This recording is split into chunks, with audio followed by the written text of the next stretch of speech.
During those days, another large crowd gathered. Since they had nothing to eat, Jesus called his disciples to him and said, "I have compassion for these people. They have already been with me 3 days and have nothing to eat. If I send them home hungry, they will collapse on the way, because some of them have come a long distance." His disciples answered, "But where in this remote place can anyone get enough bread to feed them?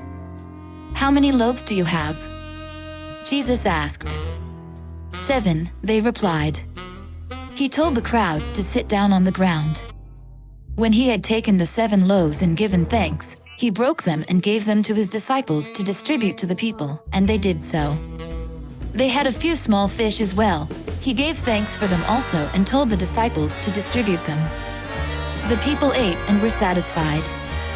Afterward, the disciples picked up 7 basketfuls of broken pieces that were left over. About 4,000 were present.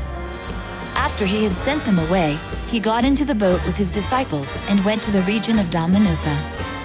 The Pharisees came and began to question Jesus. To test him, they asked him for a sign from heaven.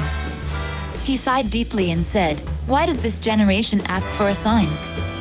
Truly I tell you, no sign will be given to it." Then he left them, got back into the boat and crossed to the other side. The disciples had forgotten to bring bread, except for 1 loaf they had with them in the boat. "Be careful," Jesus warned them. "Watch out for the yeast of the Pharisees and that of Herod." They discussed this with one another and said, "It is because we have no bread." Aware of their discussion, Jesus asked them, "Why are you talking about having no bread? Do you still not see or understand? Are your hearts hardened? Do you have eyes but fail to see, and ears but fail to hear? And don't you remember? When I broke the 5 loaves for the 5,000, how many basketfuls of pieces did you pick up?" 12, they replied. "And when I broke the 7 loaves for the 4,000, how many basketfuls of pieces did you pick up?" They answered, 7. He said to them, "Do you still not understand?" They came to Bethsaida, and some people brought a blind man and begged Jesus to touch him. He took the blind man by the hand and led him outside the village. When he had spit on the man's eyes and put his hands on him, Jesus asked, "Do you see anything?" He looked up and said, "I see people. They look like trees walking around." Once more Jesus put his hands on the man's eyes. Then his eyes were opened, his sight was restored, and he saw everything clearly. Jesus sent him home, saying, "Don't even go into the village." Jesus and his disciples went on to the villages around Caesarea Philippi. On the way he asked them, "Who do people say I am?"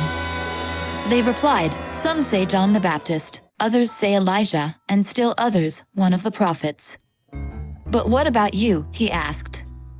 "Who do you say I am?" Peter answered, "You are the Messiah." Jesus warned them not to tell anyone about him. He then began to teach them that the Son of Man must suffer many things and be rejected by the elders, the chief priests and the teachers of the law, and that he must be killed and after 3 days rise again. He spoke plainly about this, and Peter took him aside and began to rebuke him. But when Jesus turned and looked at his disciples, he rebuked Peter. "Get behind me, Satan," he said. "You do not have in mind the concerns of God, but merely human concerns." Then he called the crowd to him along with his disciples and said, "Whoever wants to be my disciple must deny themselves and take up their cross and follow me. For whoever wants to save their life will lose it, but whoever loses their life for me and for the gospel will save it. What good is it for someone to gain the whole world, yet forfeit their soul? Or what can anyone give in exchange for their soul?